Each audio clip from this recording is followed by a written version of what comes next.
Welcome to Food Friends, a podcast inspiring home cooks to try new dishes in the kitchen by sharing trusted recipes, tips, and friendship. Hi, I'm Sonia. And I'm Carrie. We met in Los Angeles over 15 years ago as personal chefs and haven't stopped talking about food since. We're so glad you're here. Hi, Sonia. Hi, Carrie.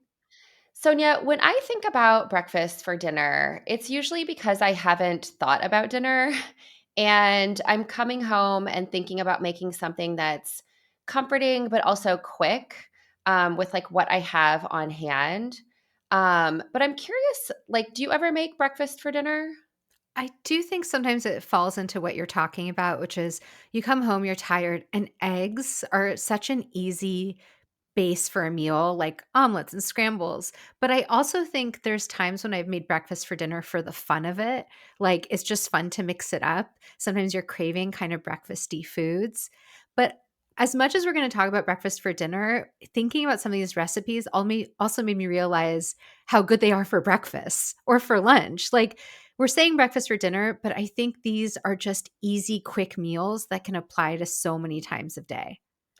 Yeah, and I think there's something so comforting about breakfast. So even if you're applying it to a different type of a different time of day, like it's such a space that I think is fun. It's a fun way to mix it up and there's all different kinds of ways like you can do quick things like you said with eggs but then there's also like you can really do something decadent. So let's get into some of the ideas that we've been talking about.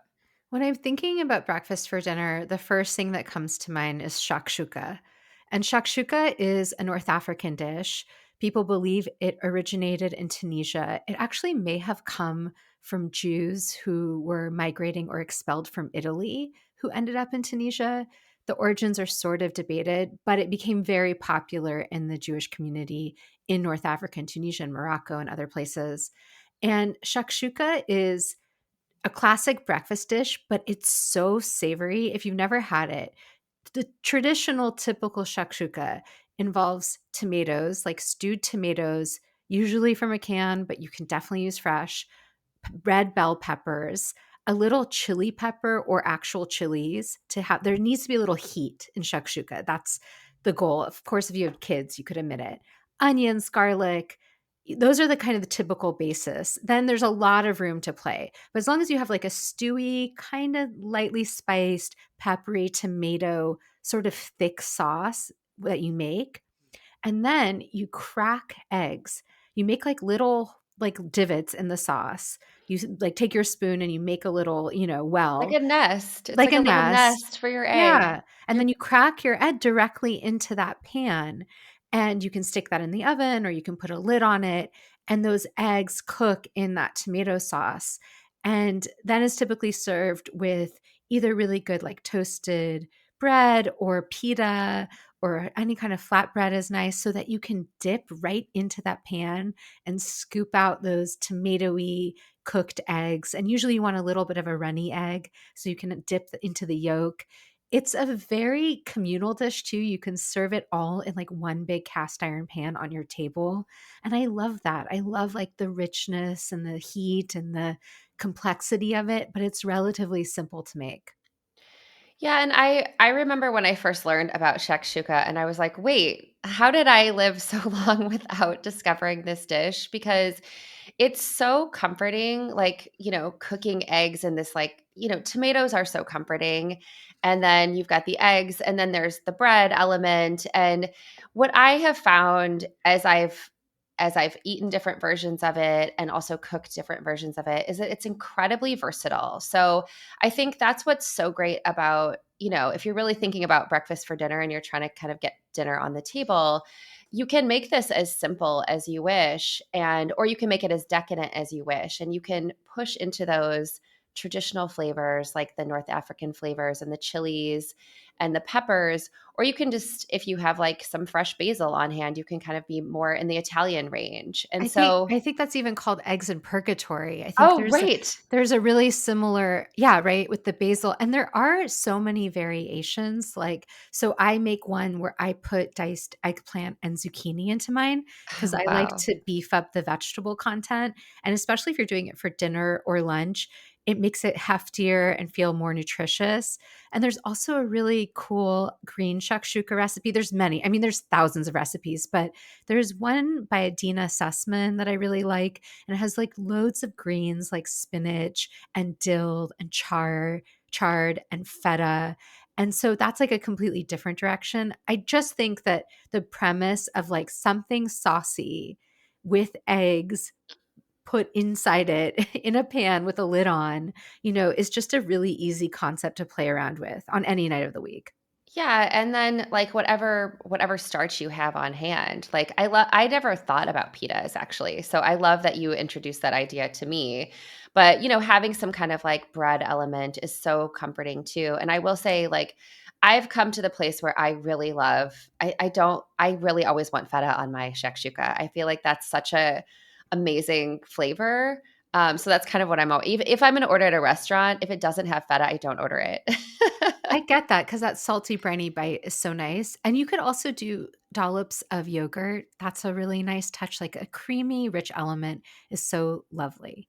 Well, Carrie, do you have any, like, go-to egg-centric sort of breakfast for dinner ideas? I do, and this is in like I guess in a similar direction, but a completely different application. So, Sonia, one of the things that I like to make that is really comforting is a little toast cup, like made in a muffin tin, that has a little bit of bacon and an egg in it. And the recipe I like to use comes from Martha Stewart, of course, the queen. And, there's something so simple about this, like taking these simple ingredients and elevating them to something that's like this little single serving. And, you can make this as fancy as you want. Of course, with Martha's recipe, she asks you to use a rolling pin and and a biscuit cutter. For what? Well, the way to kind of get your bread into the Oh, muffin there's tin, there's bread. yeah, it's bread, it's toast. And so Oh. what you wanna do is take, like, white toast or wheat toast, something that's pretty simple. I guess you could make it fancy too, but like a sourdough toast, and you flatten it out with your rolling pin a little bit, like, roll it out to kind of make it a little bit more pliable.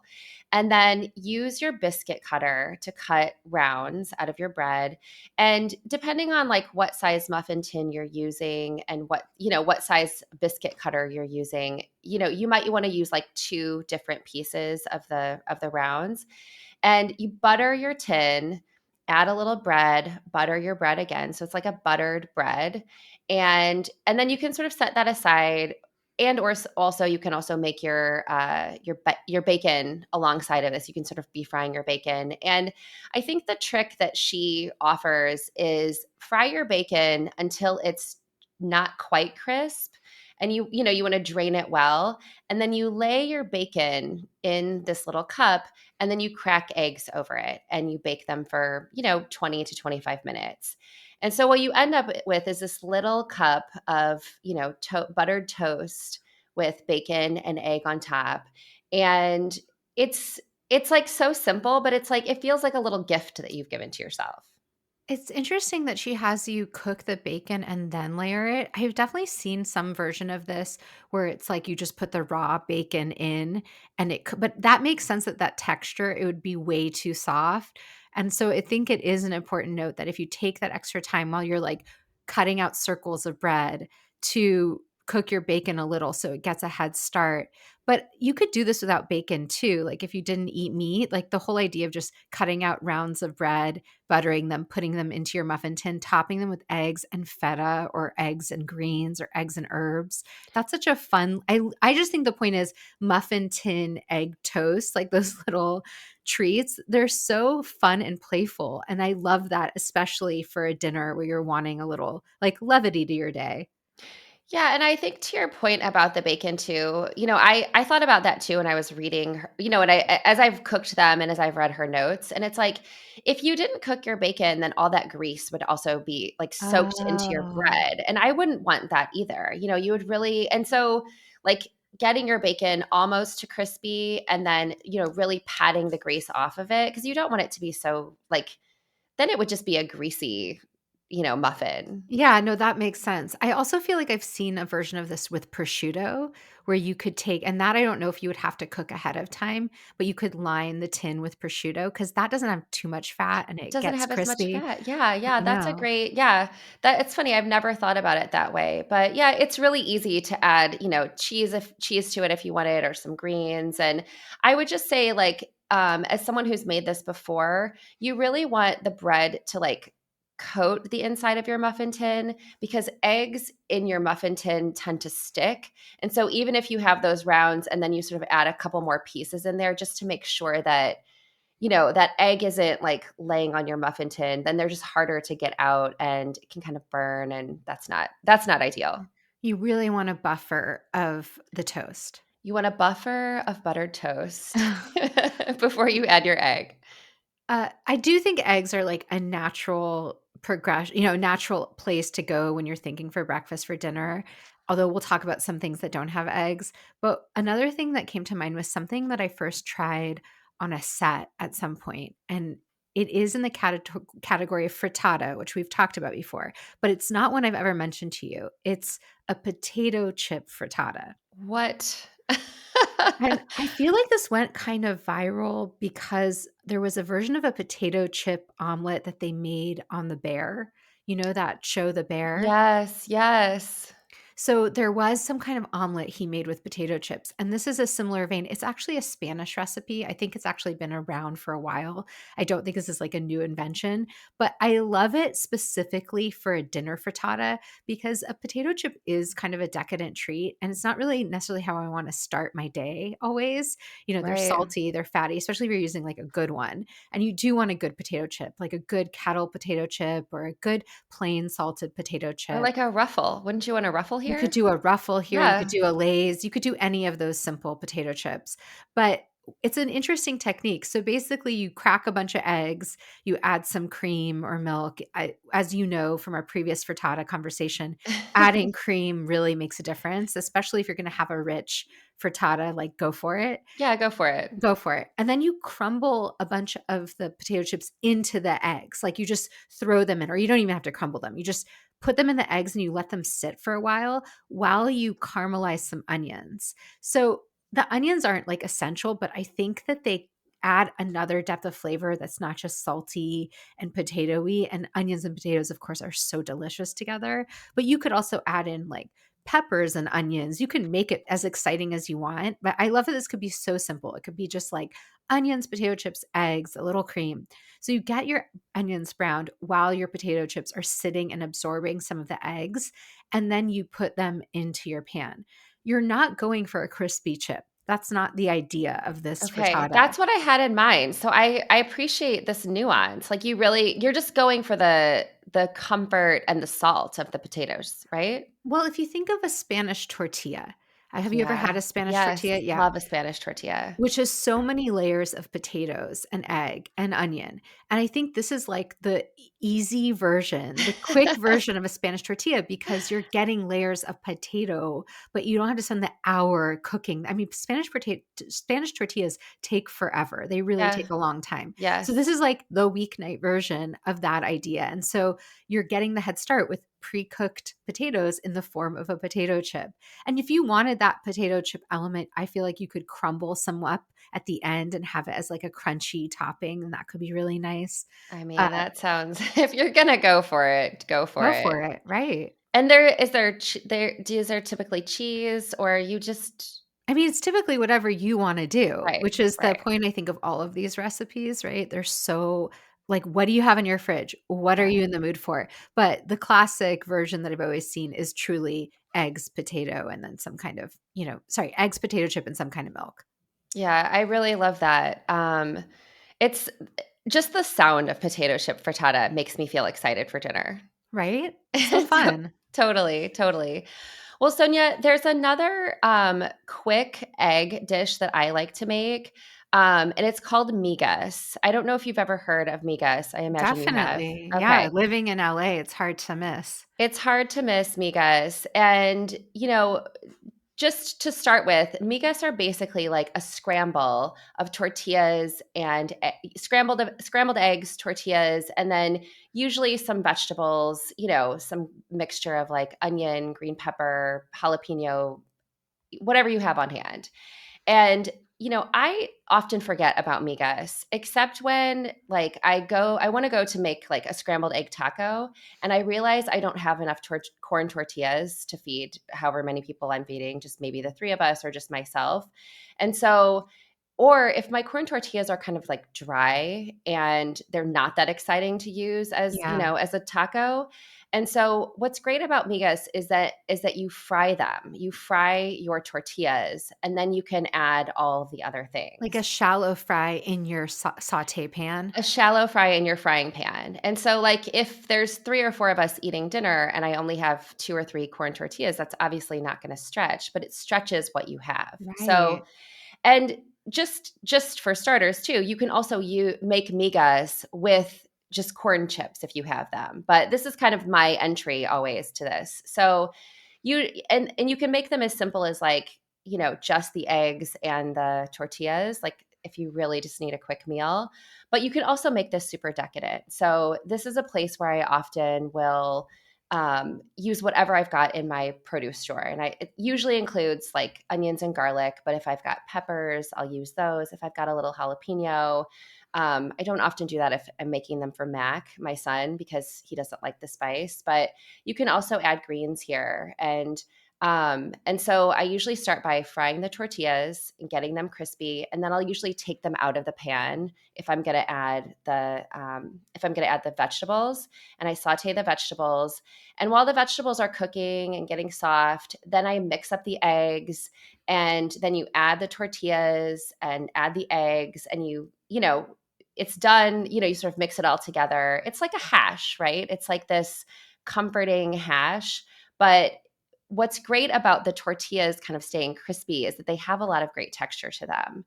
And, some people add once it's cooked, some people add cheese to it. You could add cheddar or Monterey Jack to make it like kind of creamy, or you could crumble like queso fresco on top.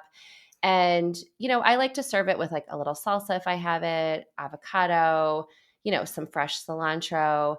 But again, you can make it as decadent or as quick and simple as you want. Yeah, these are all similar sort of concepts. It's making me think a lot about matzo brie, which is a really Oh. similar idea, and it's actually something I do love to make for dinner.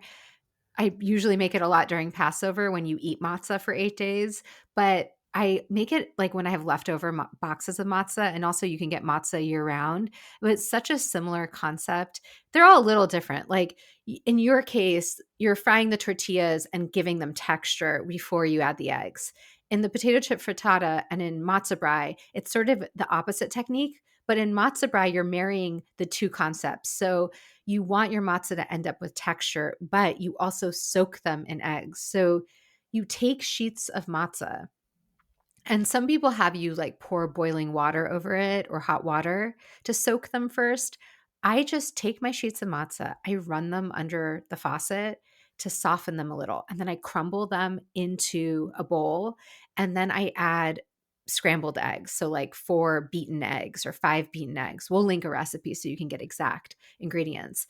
And I let those kind of sit for a couple minutes and just have the matzah absorb it, and then I like to get my pan nice and buttered. Like, I love butter and matzo brie. And so the great thing about matzo brie is it can go either savory or sweet. I tend to like it savory, but lots of people like it like topped with maple syrup, like French toast, or even adding like sugar and cinnamon to that egg mixture, like French toast. But however you do it, it's the same idea. It's matzah crumbled into eggs, beaten eggs, throwing them into a well oiled or nonstick or buttered cast iron pan and letting them cook. Except for, unlike the frittata, the matzah, even though it's absorbed that liquid, it gets kind of crispy again, like the edges. Like, so it has places where it's soft and places where it's crispy, which gives you all those different textures. And then it's sort of the world is your oyster. Like you can top it with smoked salmon, you could top it with labna and za'atar, you could top it with maple syrup and cinnamon and berries. I've taken it in kind of a Mexican direction, like migas. Like and when I was living in LA, sometimes I'd make matzo brie and then top it with a little like enchilada sauce or some kind of Oh, hot wow. sauce and Or like a sliced good off. salsa, like one of the good salsas that we Yes, get around here. Yeah. salsa and then sliced avocado. Oh, wow. And so I would make almost like a kind of version of migas or chilaquiles with the matzo brie. So I think these concepts are all like very, very interchangeable. And it's sort of like, what do you have in your pantry? Do you have tortillas or tortilla chips or potato chips or matzah or some kind of flatbread? Like, because any of these can work. Yeah, and I love that these essentially all these ideas have come out of a like, what do I have on hand? I have little bits of this, little bits of that. I've always been so curious about matzo brie, and I do think, I looked at a couple of recipes when we were talking about this. I do love that like there's a butter element because I think scrambled eggs are so much better with butter. I really just do. Yes. And so it's like this crackery bread and then your creamy eggs and like butter and like what's more comforting than that? And you can really have dinner on the table in like 10 minutes at the most, Oh, right? It's yeah. like a It quick. takes a few minutes to cook. You're Yeah. absolutely right. And it doesn't take much time to prep either. No, not at all. And there's something so comforting about like a skillet dinner like that, right? Yes, and it feels easy. But I have to say, like, while in the Western culture, we think of eggs as so part of breakfast, there's all these other kinds of breakfasts around the world that have nothing to do with, what's typical, let's say, at an American restaurant. And one of my favorite breakfasts for dinner, which is maybe not always breakfast, but I think of it as breakfast. So, congee, which is a rice porridge. I was really introduced to this by Chef Min Fan, who is an incredible chef in LA who I became friends with. And she had a restaurant called Porridge and Puffs where she made all different kinds of congee. But at one of our first meetings, she took me to Thai Town in Los Angeles because she was like, I know the best place for congee for breakfast. And it was like a hole in the wall that you would have no idea about.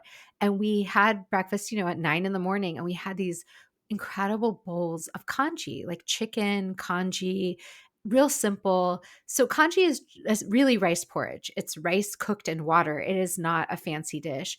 It can be vegetarian, it can have meat, it can have very little in it. And then you typically top it with things like chili oil or soy sauce or sesame oil. And you could go as crazy with your toppings as you want. You could have soft boiled egg or cooked greens. But congee is really one of my like go-to quick weeknight dinners. And because of I think of it as this breakfast food because of Min, I now also think of it as breakfast for dinner. Yeah, Sonia, I think like I've never made kanji but I always think of it as this like long cooked thing. Like I feel like it's this thing that people kind of like they sort of stew they let it cook until the rice like basically falls apart, right? Isn't that the idea? Yeah, it's not so much that the rice totally falls apart. It starts getting like risotto-ish. So there's two ways that you can make it. And no, it's not necessarily always a 10-minute meal, but it's a very easy one. So you can make it in the Instant Pot, which is my favorite way to make it. I know you don't have an Instant Pot, but I know some of our listeners do. I like to take a short grain rice. I'm going to link a recipe with the ratios, but it's essentially like 1 cup of rice to like 8 cups of water. It's pretty Oh, easy. wow. It's a lot of water, more than you would ever use for steamed rice. Yeah.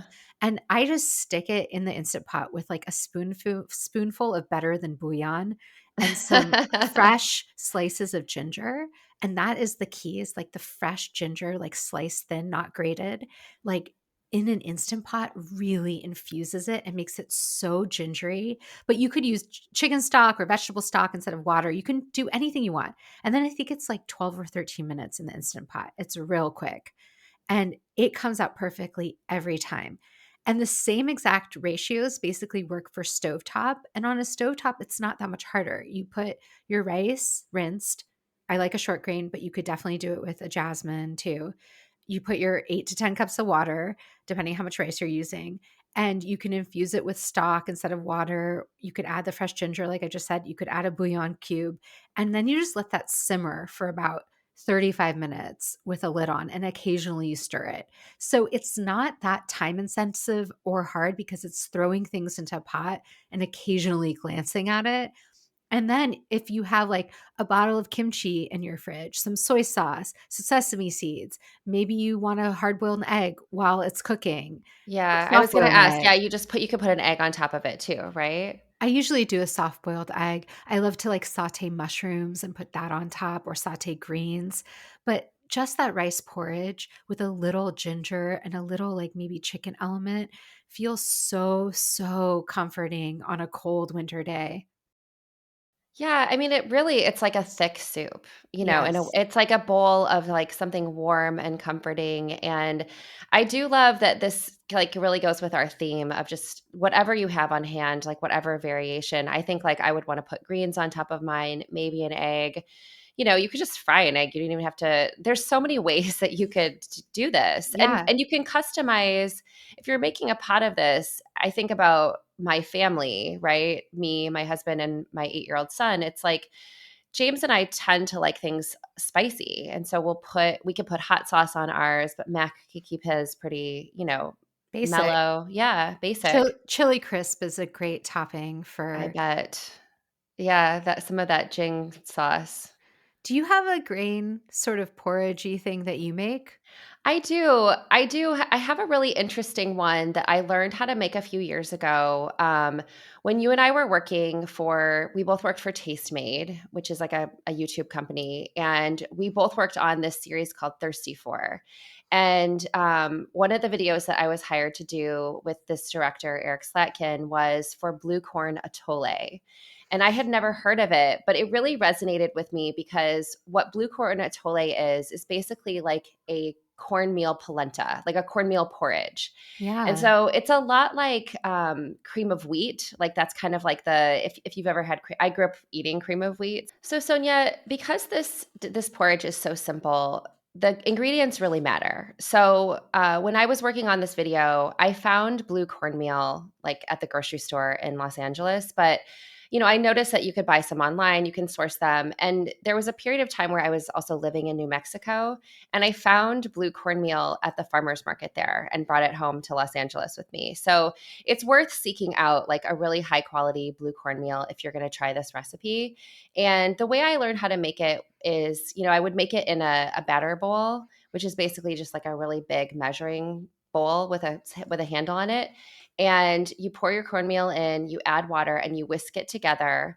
And then you get your pan hot and you pour it in, and you're whisking constantly, Huh. because what happens when the cornmeal and the water hit the hot pan, they thicken up really quickly. And so you want to have more water to sort of add in there, and you cook it for a couple of minutes. It really is it's a quick dish. You cook it for a few minutes and it starts to turn glossy. And I will say the blue cornmeal is just this like incredible like purple Yeah. color. Like it's so pretty.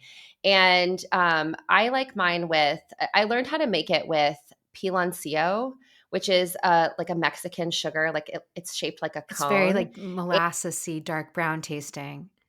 It's very molassesy. I don't often have piloncillo in my kitchen these days, and so I usually just use, like, a really dark brown sugar, and I like a good amount of salt in mine because it's a cornmeal polenta, so it can take a lot of salt, and some people like to add cinnamon, like, this is a great place for, like, a cinnamon or a clove. There was another recipe I found online where she uses a cinnamon stick and a couple of cloves, and she infuses water and water and milk together, and then she pours the porridge in and cooks it. And I like to eat mine with a spoon, but you can also thin it out with more water, or you can add milk to it if you want. Adding milk at the end really helps cool it down because this is really hot. Like when you once you pull it out of the pan, you really need to give it a second. But I like to eat it with a spoon. When Mac was really little, I used to make this for him, and he would sort of drink it for breakfast. And it's just like it's so warm and comforting. Like it warms your whole body, like when you eat it.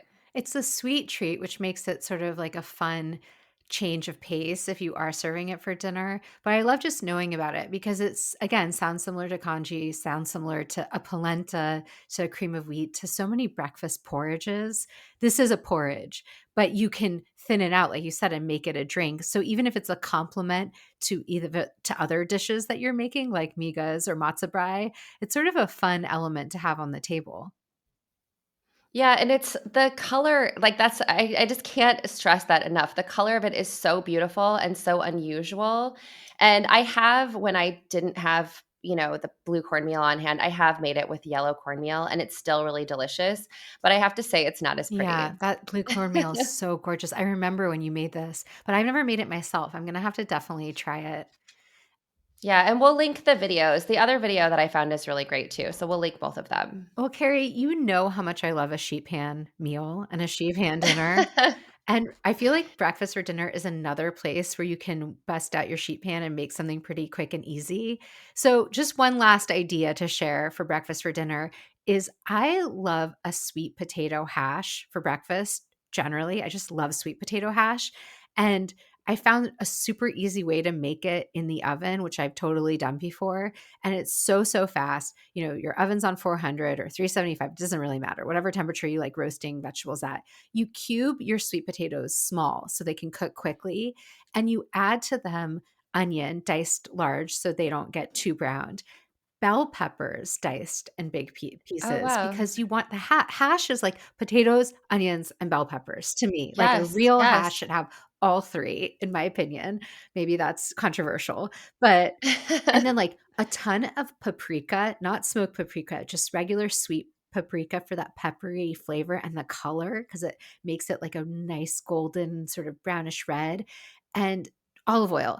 And then you can throw that in the oven and you could have a sweet potato hash as like the center of your meal. But if you wanted, again, to add a little more protein or egg, you can crack eggs directly into your sheet pan once it's almost done roasting and continue cooking the eggs until they're just done. Because Until they're set, exactly. right? Or fry some eggs in a pan and top it that way. But in either case, you could have eggs or not, or you could also throw in some sausages. So you could get like those kinds of sausages that are pre-cooked, That are already cooked. Yeah, you throw just them wanna in. warm them up, brown them Yes. a little bit. Yes, I love that idea. I love that.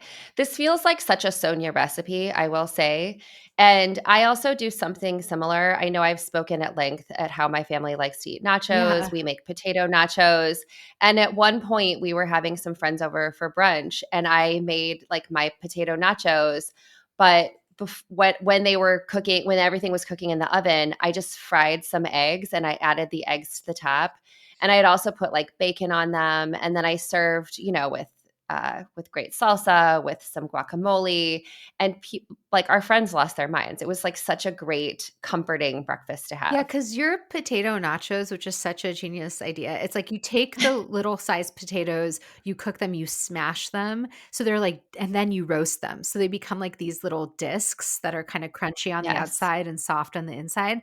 And then once they're cooked, you layer them with all your other stuff like beans and cheese, and in this case, egg. Well, yeah, what I did this time too is like you can do a bunch of roasted vegetables. So to your point about like sort of adding, having like a tray of vegetables, like in one case I've done them with like, I've done mushrooms and onions and peppers and, cauliflower is a great thing to add in there. And even if you have larger potatoes that you're crisping, it's like they kind of serve as the base. And then you put all these vegetables on top. And then, like in this case, I also added bacon, and then you can add pockets of cheese and throw that, you've organized it all onto one sheet pan, and then you put it into the oven and make it warm, and then you can put like fried eggs on top, and I scrambled some eggs for the kids that don't like the fried eggs. Like it's very versatile, you Yeah, know. or you can even have like your layers of like essentially smashed potatoes, and you could add some even like really quick canned beans and cheese. I'm thinking like weeknight Yes. quick. And then you could Yes. have other toppings on the side for whatever people like. So whoever likes sour cream or whoever likes crumbled bacon. And it's the kind of thing where you could really dig out whatever vegetables, like if there's cauliflower, broccoli, right? And you could give them a quick roast alongside the potatoes. Yeah, but it's also to kind of go back to where we started with the shakshuka, it's a communal meal. Like Right. it's a you put the sheet pan on the table and everyone is kind of helping themselves to the pieces that they want and customizing it as they want. And that's also part of what breakfast for dinner I think offers us is this like it's comfort at the end of our day and also like for lunch if you want to have that for lunch and also for brunch if you want to have it for brunch.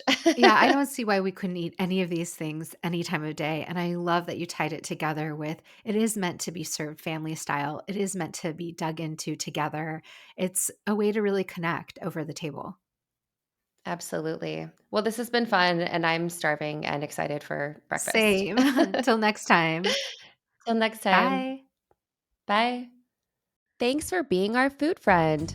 If you enjoyed our podcast, please subscribe, leave us a review, and share this episode with friends.